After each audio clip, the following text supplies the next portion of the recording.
À la fin de cette fenêtre internationale, les 24 sélections qualifiées pour la Coupe d'Afrique des Nations Côte d'Ivoire 2023 seront connues.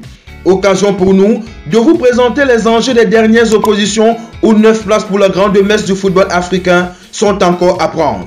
Dans le groupe C, tout est encore possible et malheur aux vaincus. Dans ce groupe à 3 équipes, la Namibie 5 points, le Cameroun et le Burundi 4 points conservent leurs chances de qualification. Rendez-vous le 12 septembre pour la confrontation entre le Cameroun et le Burundi. En cas de victoire d'une des deux équipes, l'autre sera éliminé. S'il y a nul, il faudra sortir les calculettes. 3 équipes pour 2 fauteuils dans le groupe E.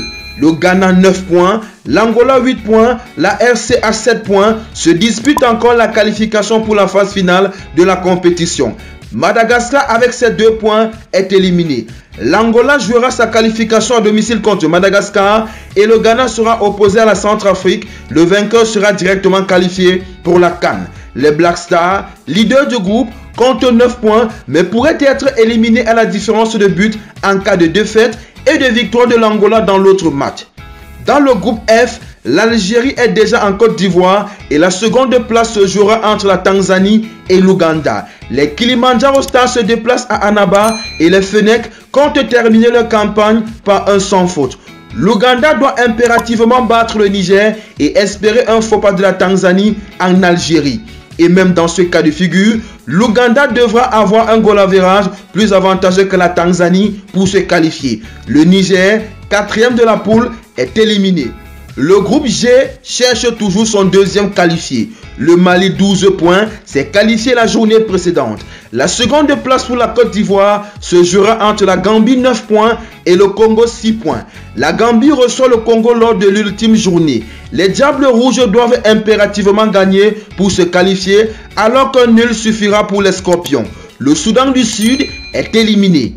Dans le groupe I, le suspense est garanti. Tout va se jouer lors de la dernière journée. La RDC 9 points, la Mauritanie 7 points, le Gabon 7 points et le Soudan 6 points. Toutes les 4 équipes conservent leur chance de qualification. Les Léopards se déplacent au Soudan et les Morabitoun au Gabon. En cas de victoire face au Soudan, la RD Congo valide son ticket. En cas de match nul, les deux adversaires devront attendre le résultat entre Gabonais et Mauritaniens où le vainqueur passera. Le groupe L est le dernier où il y a encore d'enjeux. Le Sénégal 13 points, champion d'Afrique en titre, est déjà qualifié. Le deuxième ticket se jouera entre le Mozambique 7 points et le Bénin 5 points. Avantage au Mozambique qui recevra le Bénin et n'a besoin que d'un point pour se qualifier. A noter que le Rwanda, avec ses maigres 2 points, est éliminé.